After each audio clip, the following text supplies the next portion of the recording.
Meanwhile, business is brisk in Asia's biggest coal market, Chandazi in northern India. Each day, 500 to 600 trucks transit from this market and 5,000 to 6,000 tons of coal is transacted. The demand is higher than usual and the prices have rocketed. 75% of the coal here is headed for the brick kilns of India and neighbouring countries. Nepal is one of them.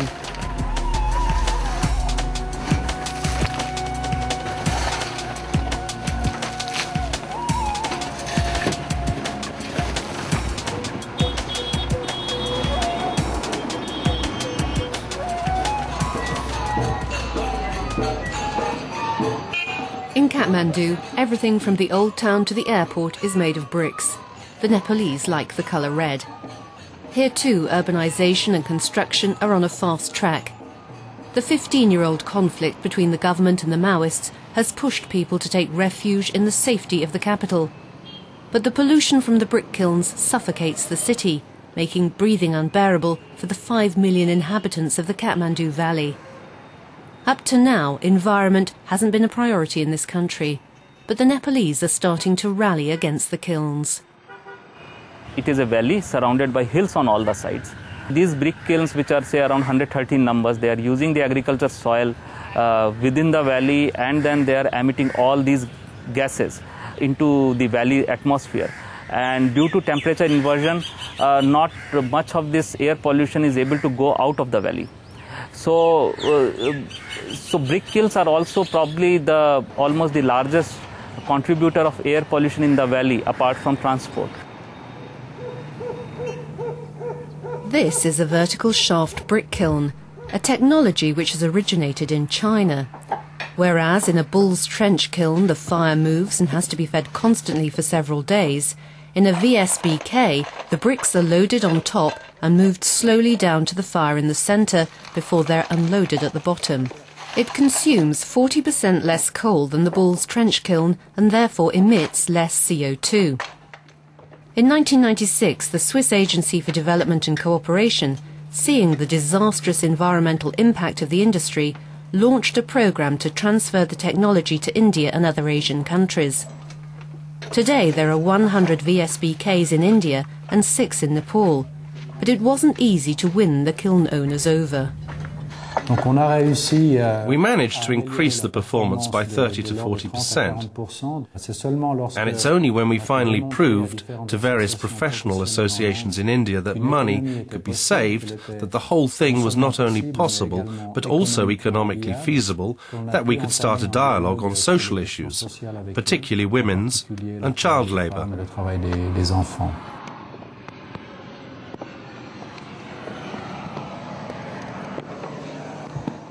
The owners of this kiln decided to switch to a VSBK in 2003. The labour conditions haven't changed much. Manually moulded green bricks, coal smashed by hand, back-breaking loads.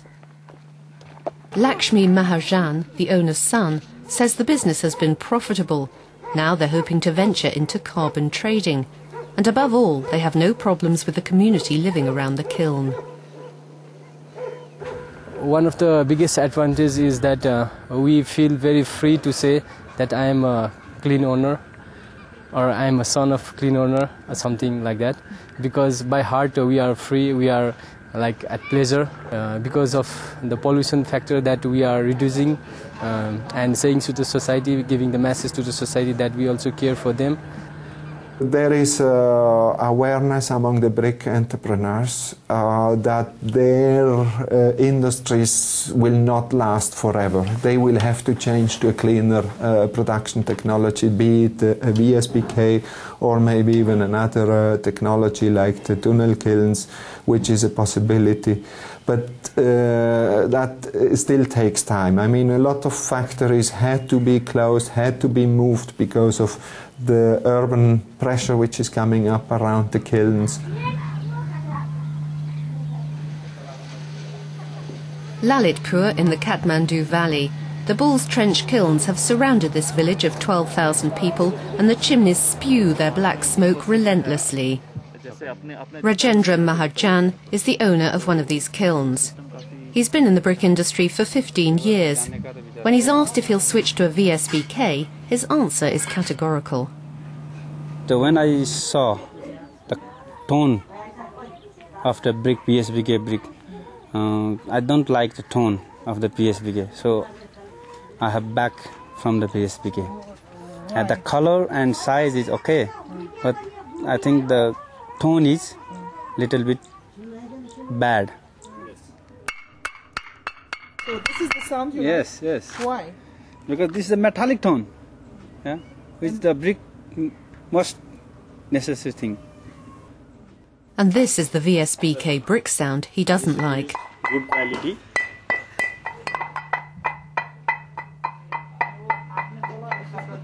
It needs an expert ear to pass judgment on the sound of bricks. Rajendra Mahajan has chosen his camp. He will expand and in 5 years will pass on to a more advanced technology, tunnel kilns. As for the community, he says he has no problems for now. The villagers don't agree, but they're up against a superior power.